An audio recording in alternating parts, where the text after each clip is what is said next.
Hi, welcome back to So You Want to Choose a Major. I'm Summer, and today we're going to be talking about integrating ideas and finding connections through the decision-making process. We've spent some time in previous episodes exploring your personal characteristics, educational opportunities, and occupational possibilities. But what are you supposed to do with all this information? Today we're going to talk about making an informed decision through integrating all of this knowledge. We've done a lot of work and a lot of exploring, so now it's time to reflect and tie everything together. Try not to pressure yourself to make a decision right here, right now. Your goal is to understand the relationships between self-knowledge, educational knowledge, and occupational knowledge, and to build those together into a personal decision-making framework. There are a lot of different decision theories and techniques, from pro-con lists to elaborate software. We're going to explore a technique known as the wandering map to help connect the dots and visualize your knowledge. The following example is based on a description from You Majored in What by Katherine Brooks. This is an excellent read and I highly recommend it for anyone who's trying to figure out their future path. Let's make a wandering map with one of our undecided high school students. Remember as you make this that it will always be a work in progress and there are no rules, so suspend your judgment and give it a try.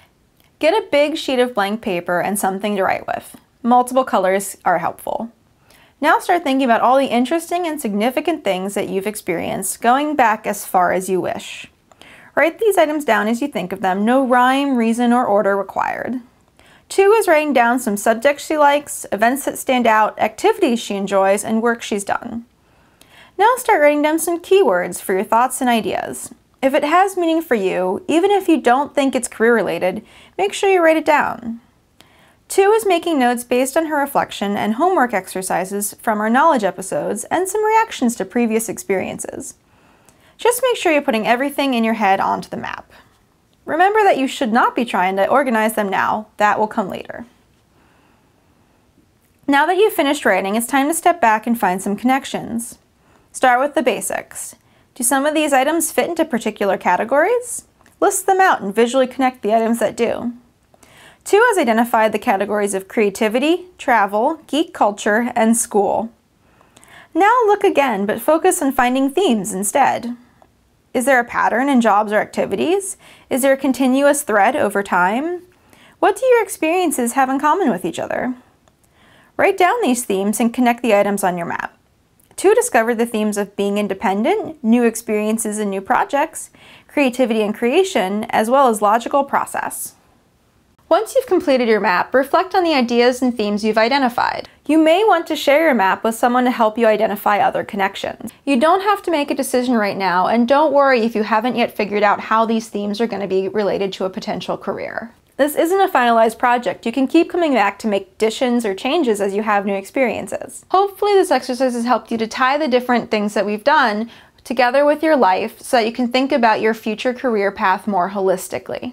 I know that not knowing can be very stressful, so if you're worried about the amount of anxiety that you're experiencing, talking to a career or a personal counselor can be very helpful. It's important to remember to try to relax and enjoy your wandering.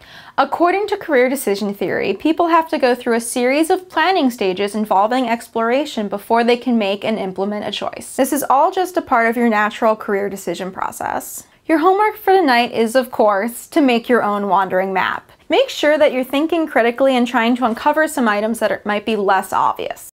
Once you've finished, journal about the experience and the themes and categories that you've uncovered. Do you see any connections or ideas that show up consistently? Do you have any skills that have served you in multiple areas? Do all your themes go together, or some of them seem opposing at first? Is there a way to connect them? Do they have commonalities? If something doesn't seem related to a career at first, try to think about what skills or principles or things about yourself that you could be drawing from it. Did you find some career-related themes? What could you do to investigate them further? If you don't see a career path, don't worry. Just try to think about what you can do in the future in order to add to your map. I hope you enjoyed this episode of So You Want to Choose a Major and found it useful in your career decision process. As you continue to wander, have new experiences, and try new things, don't forget that you have to bring it all together in order to make a decision.